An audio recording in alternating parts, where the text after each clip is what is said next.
anyone else got this notification, but apparently you can drag and drop videos in Zoom now and order people. That's exciting. Not really. How's everybody doing? Pretty good. I'm tired. Yeah. Hopefully people got to do something relaxing over the weekend. Enjoy things a little bit. We let Quinn watch her first movie. She watched Moana, so that was adorable. She got very excited and then got bored during some parts. But hey, that happens to me when I watch a movie sometimes too. So no judgment. Alrighty, so today we're going to talk about post-Freudian, or like really post-Freudian, right? Modern reactions to things.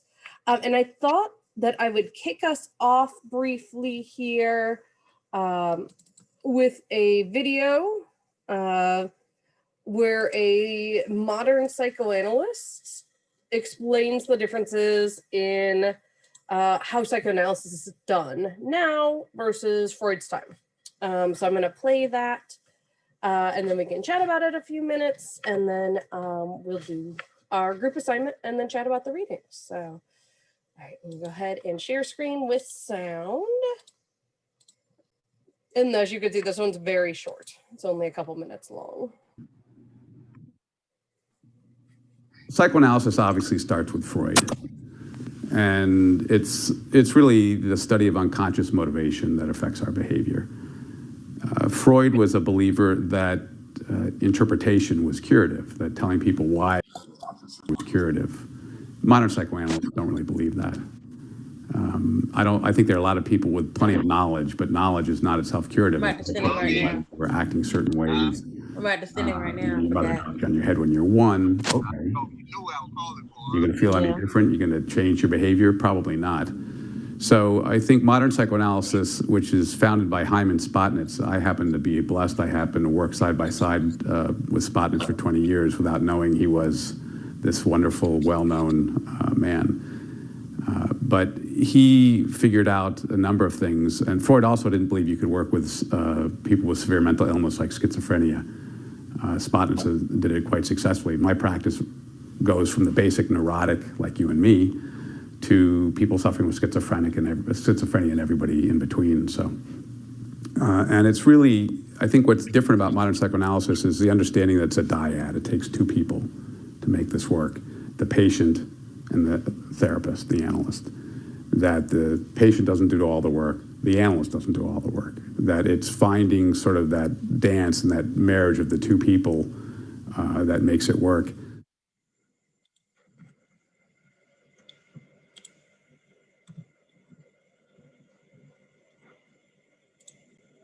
Alrighty, so reactions to that.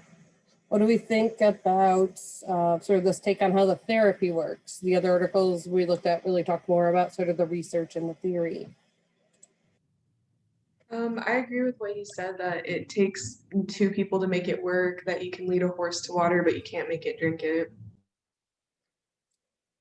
Yeah, and I would say most modern therapies have that same philosophy, that therapy really is a marriage of the therapist and the client, and that you need both to work together well.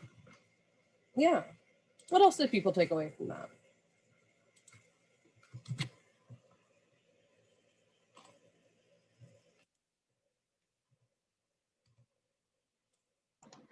I liked that, you know, it's not just about normal people, that you can also have therapy with people who do have severe mental illness, which is very important. Yeah, and that's honestly where a lot of modern research is focused, because of the fact that, you know, we don't have good, sorry, I'm trying to make sure I'm actually sharing the assignment properly. And so I'm clicking and talking at the same time. It's not the best.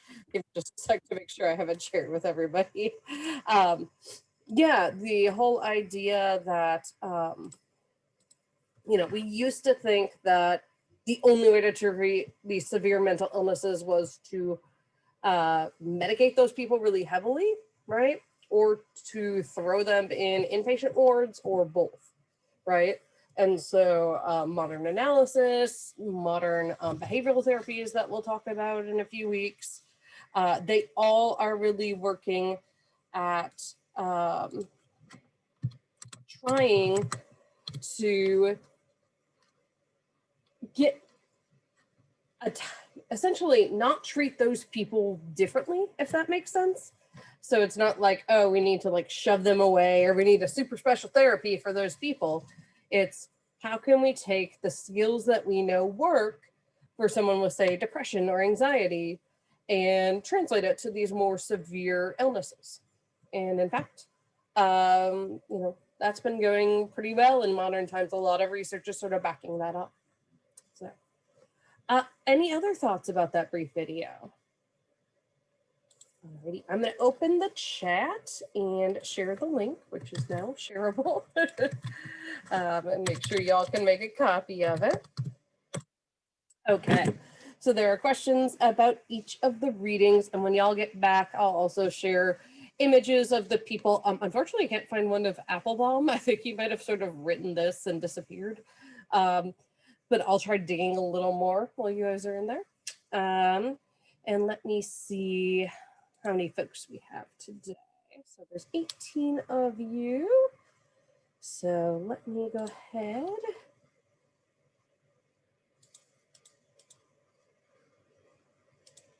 Okay, I'm gonna do 5 breakout rooms. So when we come out, each group will do 1 question.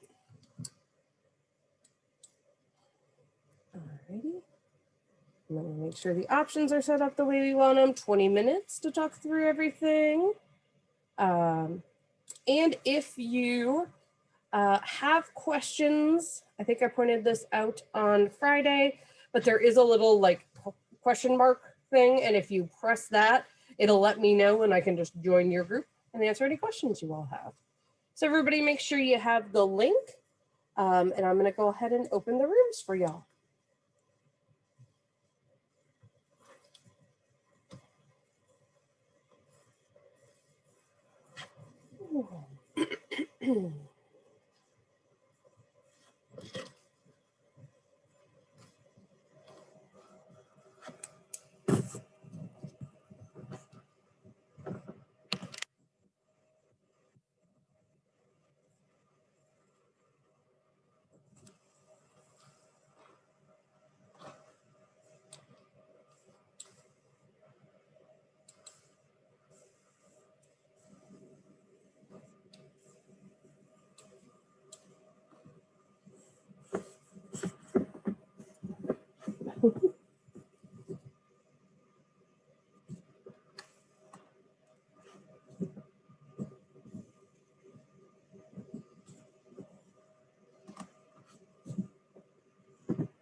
Oh, Dr. Myers, I think you're muted.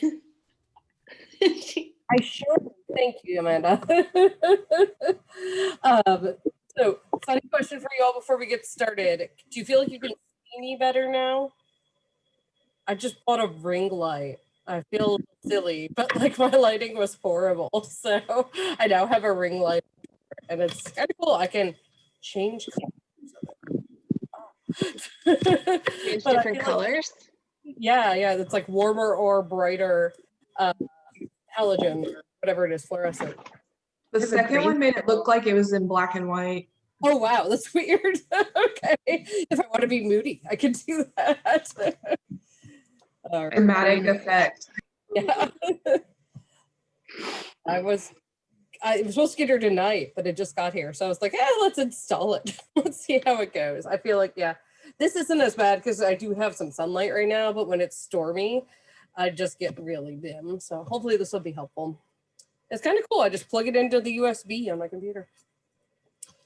Alrighty, so let's go ahead. I will screen share our questions. Just to kind of remind us where we are with those. Okay. Oops, and hang on. I might have screen shared the wrong thing. Can you all see the questions? Yes. Can you still see them? Yes, hopefully. It looks like it might be loading. No, I can't. No, there's just like a Okay. line now. Yeah, there's just a white line.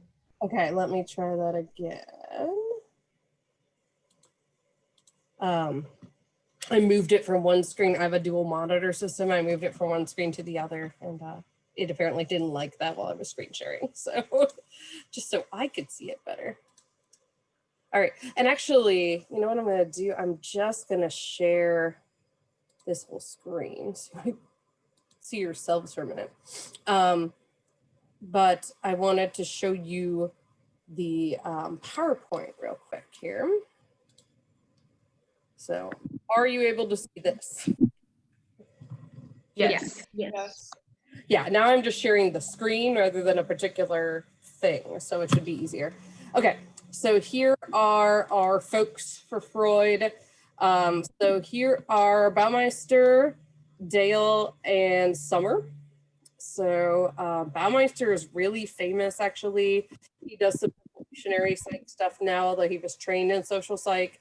And interestingly, the other two were industrial organizational psychologists. This is Gloria Steinem. Probably a lot of you have seen or heard of her before. So she's an activist, a feminist.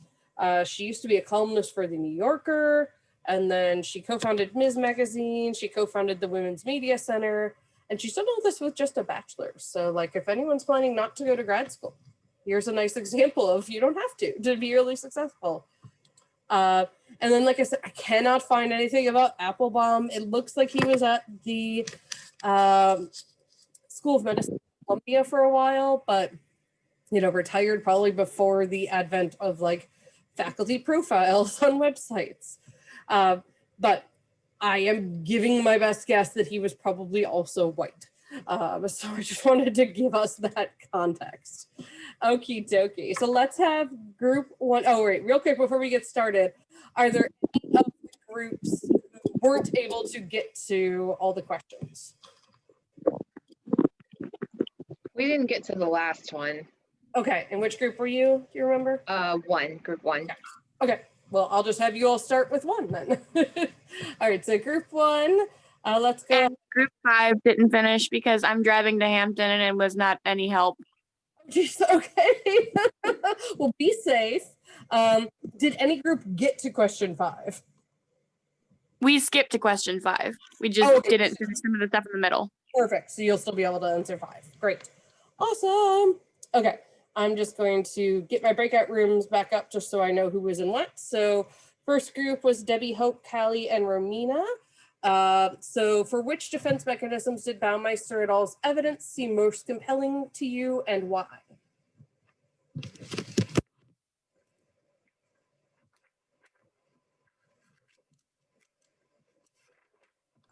I could talk.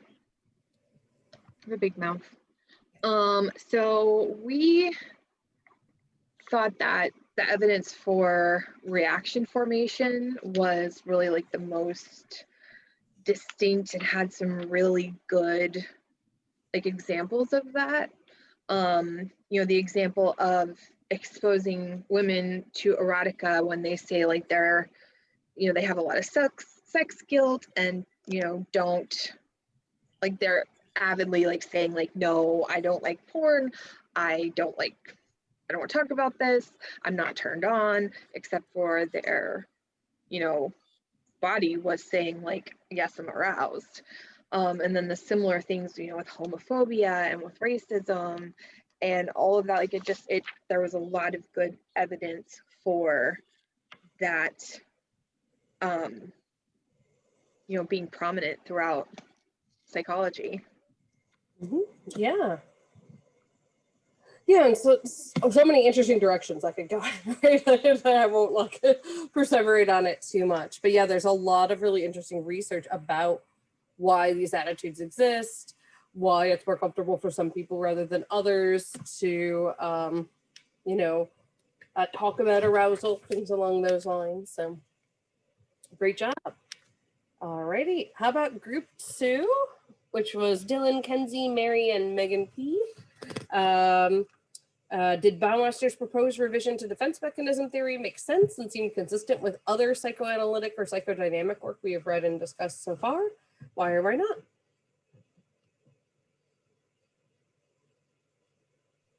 I said that it did make sense, and it, like, the only thing I could think of that related to it was last class, I think, when we went over the Freud's successors, and it kind of was in line with that, where they kind of like swayed away from Freud's big ideas of like sexual foundations, but it still like relates to them, and it's just kind of slightly adjusted.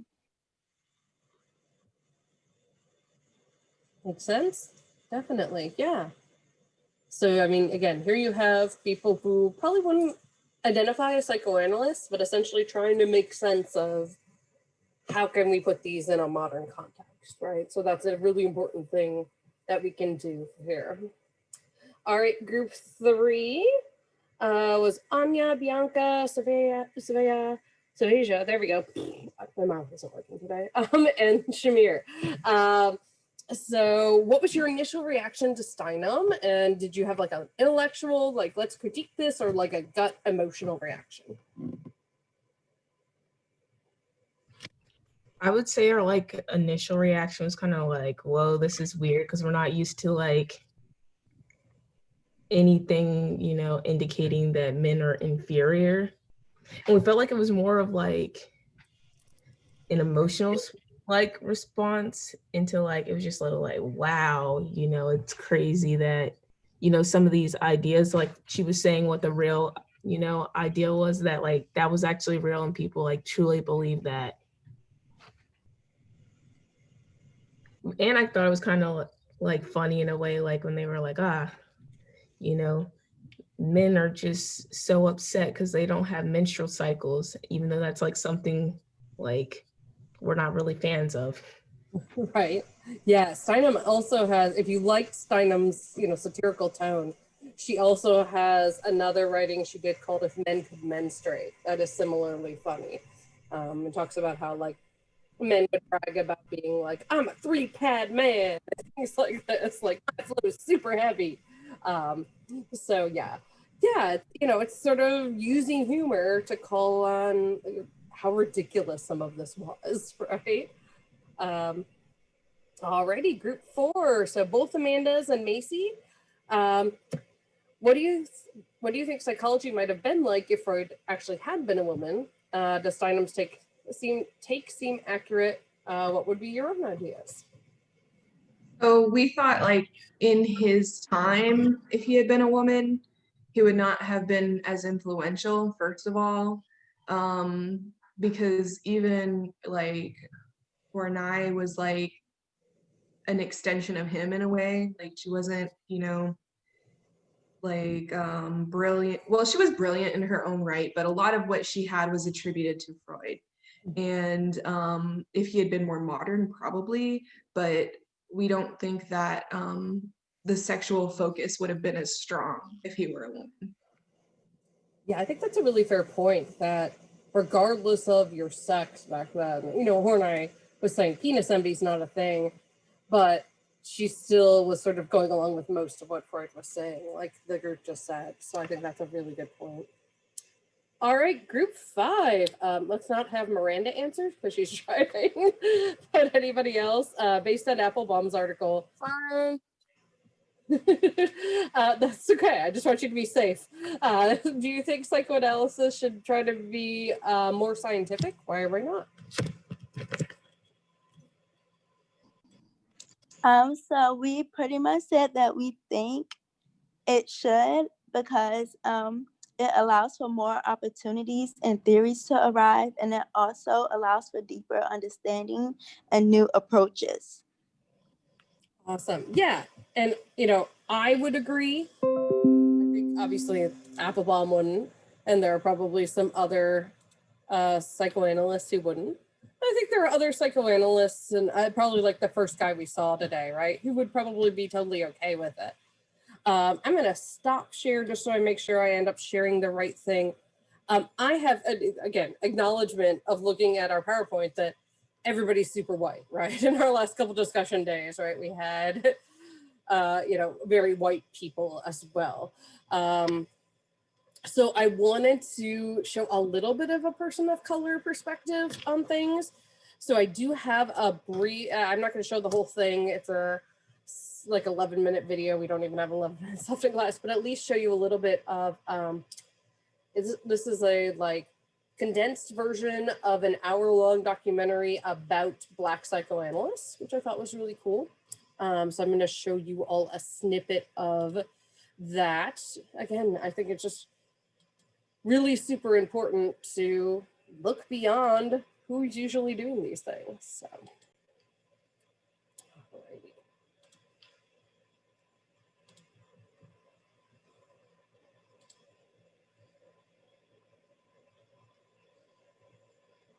I had an analyst who was exceptionally bright, exceptionally on, but when it came to the issue of race, he was thoroughly blocked.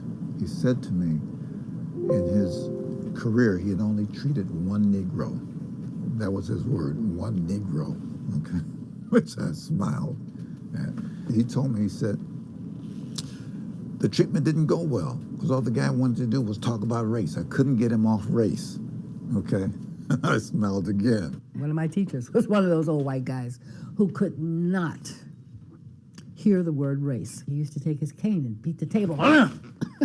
There has been near violent reactions to the things I say about the way racism, culture, and economic inequality affects my life and my work with my patients. And I presented in London at the Freud Museum. One psychiatrist grabbed me by my arm and wouldn't let me go up the steps. He couldn't metabolize this black man.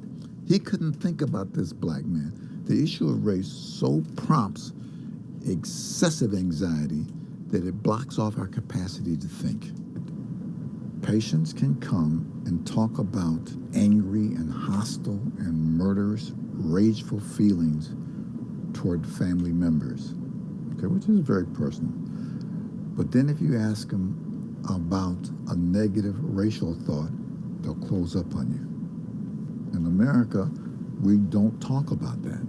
We just don't have a language for talking about race in a thoughtful way. So a Black psychoanalytic group as a vanguard group does the important task of saying, this is something important to talk about.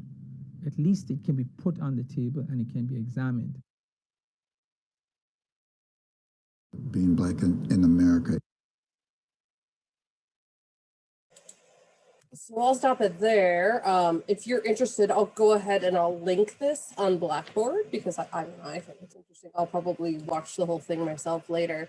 But what are our initial reactions to, you know, what it's like to be Black trying to navigate the world of psychoanalysis? And to be perfectly honest, I'm guessing most of academia is not that different. Certainly, you know, what I've seen isn't.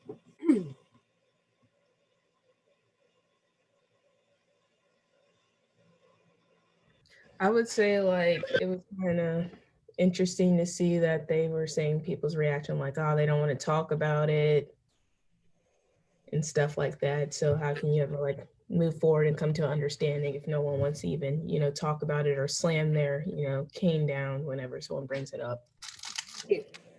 Yeah, the thing that really got me is when we talked about treating someone, right? And they wanting to talk about race and being like, oh, we couldn't get past race to talk about the real important issues. Like, clearly that person was indicating to you that this is the most important issue in their life. And you are poo-pooing that because of your ideas about this theory, right? So we were talking about that on the last in our group that if you leave it to interpretation only, you leave it up to someone who could have implicit biases, whether they be racial, gender, like sexuality, anything. Yeah, yeah. And again, this is not unique to psychoanalysis, and I don't want to give the impression I'm trying to say that, right? Certainly we've seen this in a lot of other areas of psychology, theory-wise, psychotherapy-wise, but still, right, it's important for a section where we've only read white people, right, to really think about what is happening here for people of color who are trying to, you know, be part of this world. I really liked how they talked about that they had to band together and form their own Black Psychoanalytic Association. I think sometimes you have to do that, right? Create those spaces because you're not welcome in the main spaces, or you are, as long as you don't talk about the things that are most important, like race, right? I had no idea that those even existed until I think it was like our second week or first week of the readings. Yeah. We read the one that was like the history of it, right? Yeah. So there are organizations for, you know, different groups of color within psychology. The APA divisions also sort of serve this role. So the American Psychological Association has, I want to say, close to 70 divisions now.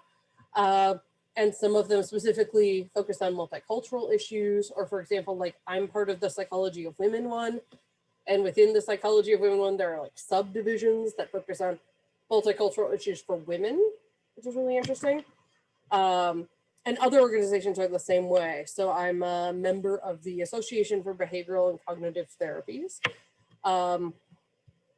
And I am co-chair of the Women's Issues Special Interest Group in that. And we have special interest groups for sort of each cultural, racial subgroup, as well as one for like sexual and gender minorities, etc. And it's actually been really great.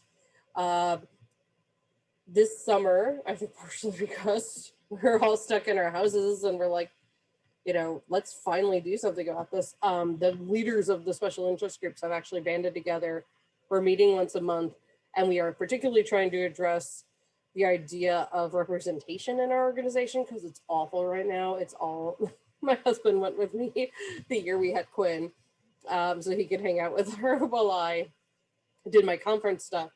And he was like, it's all like older white guys, and then like the women all seem to have the ABCT haircut, which I don't have, but it's like straight hair to like here.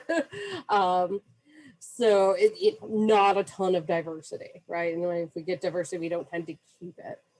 So we are trying to make concerted efforts to decolonize our organization, point out problems that they're having. So like one of the problems that I've been harping on is a couple years ago, they decided they were going to give priority to submissions by, I forget how they phrase it, but essentially established or well-known people. Like, okay, you're immediately ruling out a lot of women, a lot of people of color, a lot of sexual and gender minorities, right? So pointing that out to them, and they're sort of like, oh, we didn't think about that. And it's like, wow. You know, it's frustrating, right? The other thing we're not going to watch now, but I typically show a little part of in class, and I'll put a link to this on Blackboard as well, is there's an episode of Charlie Rose, which if you're not familiar with him, he's a sort of like NewsHour type show where he interviews folks, where they had 4 current psychologists and psychiatrists talk about the work of Freud and sort of how it reflects on things modernly. The main reason I didn't show it this year is because the typical critique, even before this summer, was that it's just a bunch of old white guys sitting around talking to each other. So I thought it was much more important to bring some voices of color. But it is pretty interesting. Eric Kandel, who's one of the people, is a Nobel laureate. Aaron Beck is one of the people, and he'll be someone that we learn about later in the semester. So again, nothing you have to watch, but I'll throw the link on Blackboard for anyone who might be interested. Alrighty, so we are going to start humanistic and existential psychology on Wednesday. So I look forward to talking to you about that. I remember when I constructed my lecture for that the first time, I just enjoyed doing it. It was like uplifting. So hopefully you find it that way as well. All right, everybody have a good day. You too. Bye-bye. Thank you. Have a good night, day, whatever. Thank you. Bye.